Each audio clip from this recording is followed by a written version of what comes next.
Let me move over a little bit so y'all can see.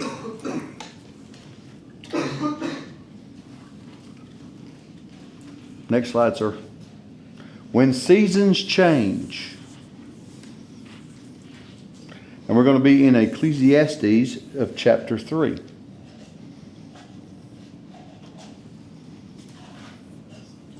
One through 15. So whenever we're going through our life, we have seasons as Christians, just like we have seasons that go through regular seasons, right? As the tilt of the earth goes back and forth, our seasons change from hot to cold, from lukewarm to fresh. You know, if y'all listen to the pastor there when he was praying a while ago, he must have read my notes tonight, because that's exactly what he was talking about, right? So going into here, third chapter of Ecclesiastes, 1 through 15.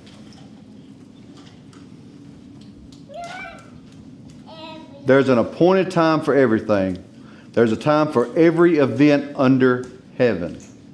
Every event. Not just one, not just the good times, not just the bad times, but everything in between. From the day we're born to the day we die. There's a time to give birth and a time to die. A time to plant and a time to uproot what is planted. A time to kill and a time to heal. Stop right there.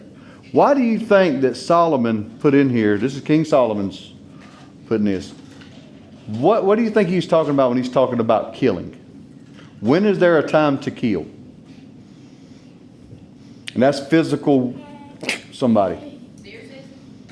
No, not a person. You got deer. You're not. Well, I mean, there was a kid got shot the other day. Said he was a squirrel.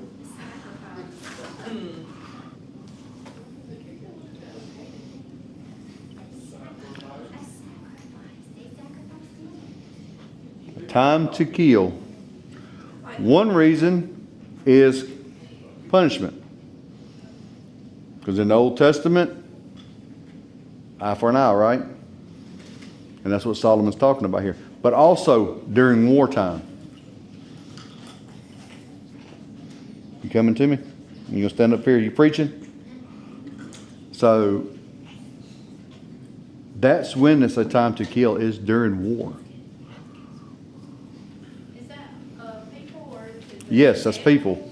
That's people, yes. Okay. Or is it just people? I mean, you go back into the Old Testament and even into our newer times, when we have war with somebody, there's going to be death somewhere. And that's where Solomon's talking about here.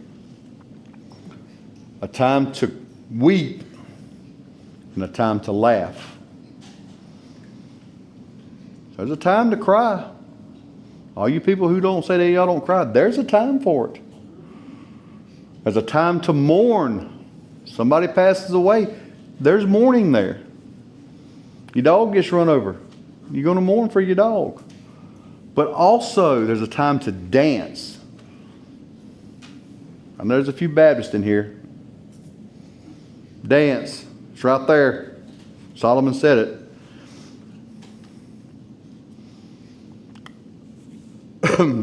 So did the birds. Correct.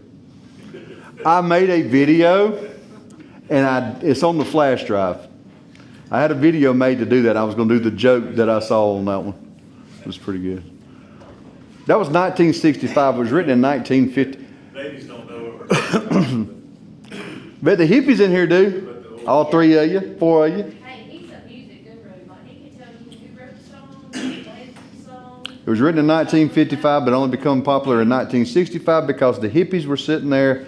And this is the backstory. This is the message I was going to speak, but then I changed it because this was, to me, was given to me more from God than from me. So going back to the hippies and the Jesus movement, the Jesus revolution that happened in the late 60s and early 70s. Okay, so whenever Woodstock started, I know some of y'all knows what Woodstock is. All right, cool. They had a guru, Indian guru, bless it. These people wanted something but it was sex, drugs, and rock and roll, alcohol. They wanted to party, party, party. Well, they thought that being spiritual in this way of expanding your mind with all these earthly things, but they wound up empty, right? So then the mid-60s come around. Have y'all seen the Jesus Revolution movement? Movie? Okay? That's what started happening because they were empty. Well, then they started finding something. So then they found what they needed. And then the Byrds did the song that was written 4,000 years ago by another guy who rewrote it and called it his. And then 10 years later, they released it during this time of the Jesus Revolution movement, which got real big in California. And it was the hippies that done it. What's the song? Turn, Turn, Turn by the Byrds. Remember the sermon was going to be for the Byrds, and I changed it. I don't know what you're talking about. Turn, Turn, Turn, the Byrds. That's the song. There is a season turn. You seen Forrest Gump? It's in there. Oh, okay. I got you. Whenever she's getting on the bus and she's leaving, and she's going like this after he just got his award, that's the song that's playing when she's on the bus leaving, going back to Berkeley. Okay. I watch too much TV, and I don't even watch TV.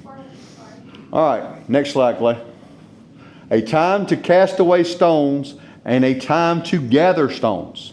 A time to embrace and a time to refrain from embracing. So, if I sit there and I walk up and I give Hayden a hug and she's okay with it this week, she may not be okay with it next week, right? So that's when it's not a good time to embrace. Okay?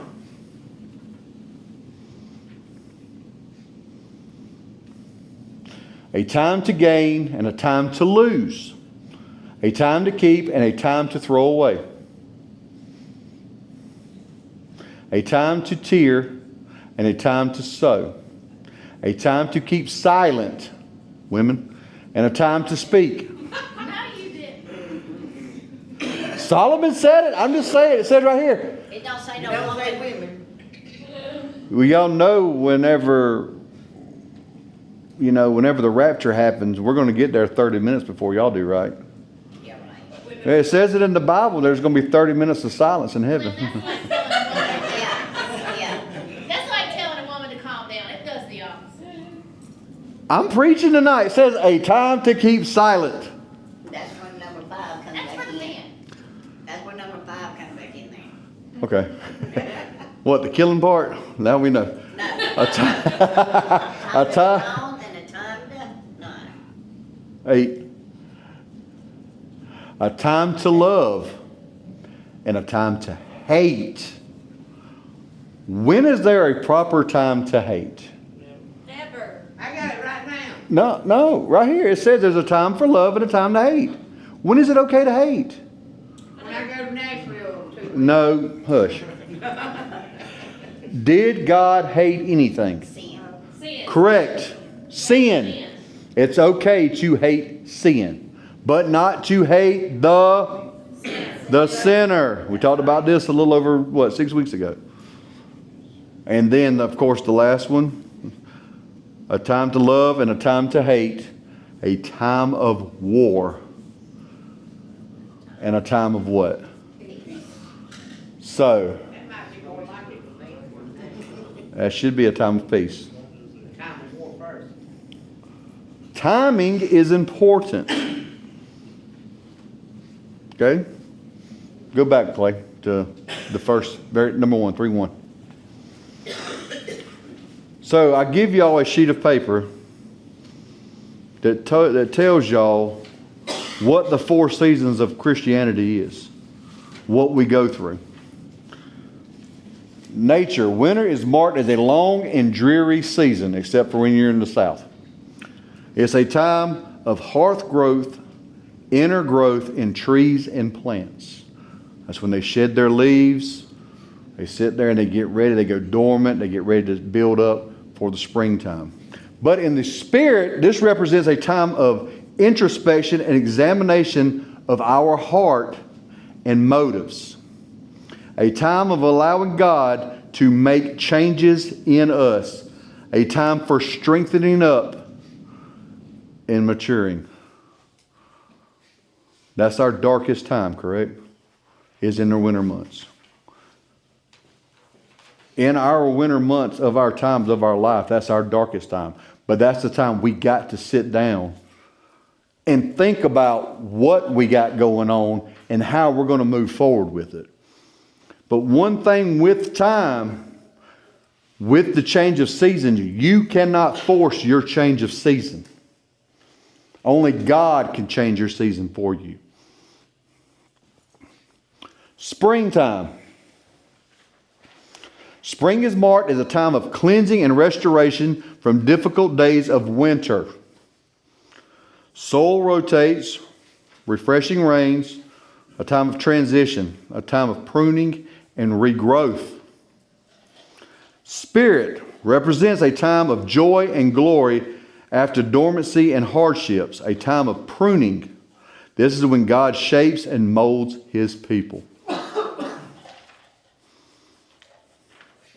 Who can tell me the difference between joy and happiness? It's a feeling. You can feel happy one day. I'm just like giving y'all an example. You can feel happy one day and then you can feel terribly sad the next. And joy is like happiness. And what's the other one? Joy and happiness. Oh, What's the difference between joy and happiness? it's the same thing. No, it's not. There's a difference. Nuh-uh. I want somebody, you already know the answer. Anybody. The difference between joy and happiness. Happiness comes from the Lord. So does joy. Joy comes in the Lord. The song, joy, joy, joy, joy down in my heart. Where? It comes from the Lord. It comes from the Lord. Okay, let's look at it this way.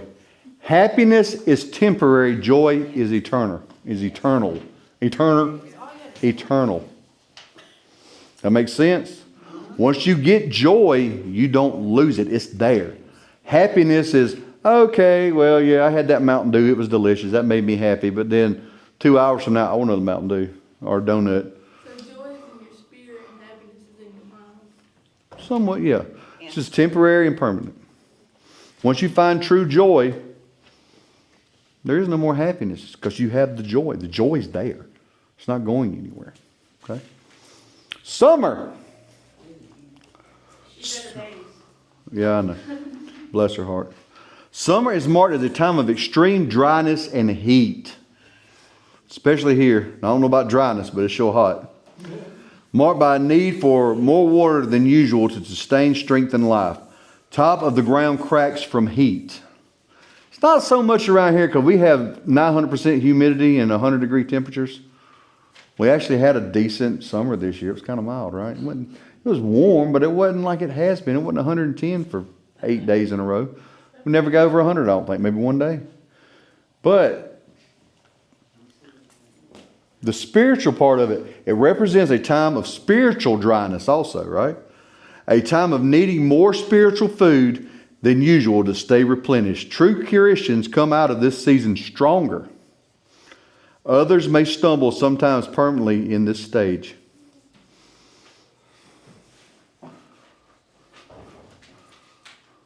Jennifer, this is your favorite place in the world, ain't it? Mm-hmm. Even the little car. I seen that picture, I thought of you. I love the beach. But think about the dry times that we have as Christians. Just day-to-day activities. Dry and sandy. When you sit there and you go, I just don't feel it today. I'm going to sleep in today. I don't feel like going to church. Guilty. Going to work on Mondays, yeah, that's one. But as a Christian, during these dry times is when we need to be more focused on our water. We need more water. Here's your water. Get your water, people. Because the dryness, like it says, everybody in here has had a plant, right? You didn't give it enough water, what did it do? It died. In our spiritual walk, we can get to where we are dead in our walk. And we don't want that. We want to sit there and be fired up like we are in the springtime. We want to be gung-ho. Overflowing with water. Correct. But just like with anything else, it's the seasons. There's always a change. There's one thing that's never going to change or never going to stay the same. What am I saying? I'm saying it wrong. There's one thing that will never change, and that's that everything changes. That stays the same. God stays the same, and everything changes and stays the same. And then last but not least, fall. Fall is marked as a time of harvest, a time of pruning and preparation for winter. Leaves fall from trees, a time of transition. In the spirit, it represents a time of harvest when Christian bears their fruits. More correction and shaping from God is required to prepare the individual for the long winter season. This is when it comes to where you're sitting there and you're taking your inner fruit and you're giving it to everyone. You're accepting and giving, and setting and giving. It's coming into the Thanksgiving season. Less than 2 months we're going to be in that season, which is the season of harvest. That's when we receive what we have to sustain us for that long winter. Back whenever people in the olden days, before we had refrigerators and freezers and all this, they sit there and they gathered all their fruits and vegetables and they stored it. Just look at animals. They're storing it for the winter during the hard times, before spring comes, before they get new stuff to eat. So we must, in our time of fall, autumn, whichever you want to call it, restore and replenish ourselves for that winter that's coming.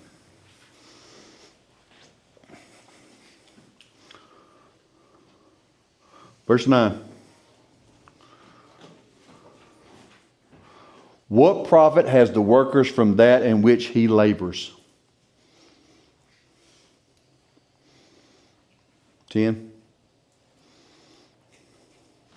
I have seen the God-given task with which the sons of men are to be occupied.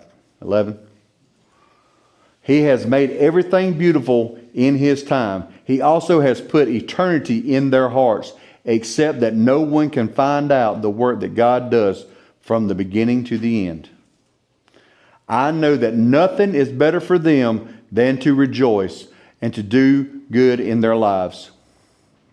And also that every man should eat and drink and enjoy the good of all his labor. It is the gift from God. So in our time, in our seasons, all 4 of the seasons, it doesn't matter which season you're in. God is going to bless you during that season that you're in. You got to trust Him. Without trusting Him, the seasons mean nothing. And the season may last a short time, and the season may last a long time. It all depends on the season. And when God says, okay, I'm ready to change this season, He may sit there and say, okay, you're mourning for this, you're going to stay there for a little bit. You need to sit there and think about this. This right here, you got to deal with this. Until you can deal with this and overcome this, I'm going to leave you there, and then I'll move you eventually. But we cannot rush God. We cannot rush the change. 14. I know that whatever God does, it shall be forever. Nothing can be added to it. Nothing can be taken from it. God does it, and men should fear before Him. 15. That which is already been and what has already been. And God requires an account of what is past.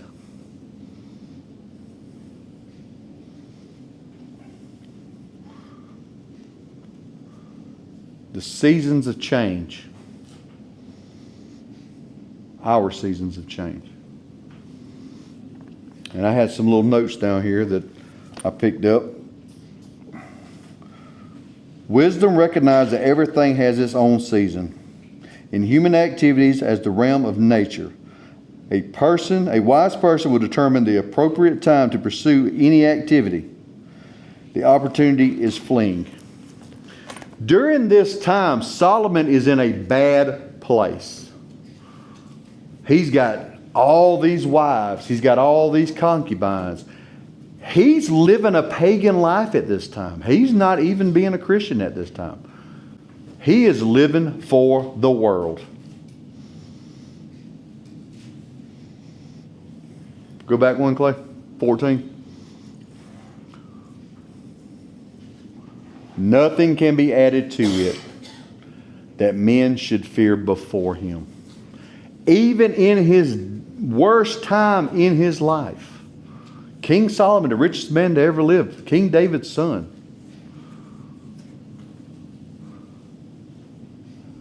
is in a season, in the summer season in this time. Because he's living the life that he shouldn't be living. He's not living that Christian life. He's living for the world. So we have got to get out there and be Christians in our seasons. Live for the day. Praise God in everything. Allow the season that you're in right now to run the full course. Our God is a good God, and always His intention to bless you despite the circumstances you may be facing. Hard times will bring forth good character if you allow God to perform His perfect will in your life. Paul's understanding of these precepts are evident in his letter to the Philippian church. And this is Philippians 4:11 through 13. I have learned in whatsoever state I am, therewith to be content. I know both how to be abased, I know how to be abound. Everywhere and in all things I am instructed both to be full and to be hungry, both to abound and to suffer need. I can do all things. Correct. So what is your source of power? If it is not Christ, the seasons in your life can and will become unbearable. Don't carry your own burdens. They are far too heavy. Hand them over to the Lord. Learn to trust in God's promise and Christ's power to give you strength.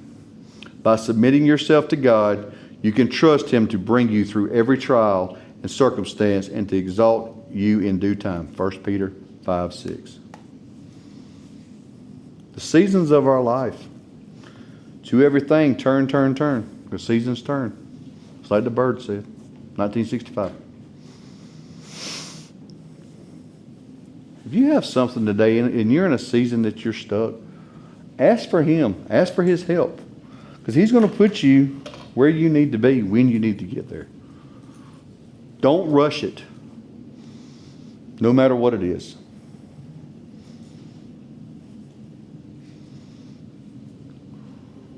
Because He loves you. And through Him, you have the strength to do anything you need to do. And if anybody needs to bring anything to the altar tonight, the altar's open.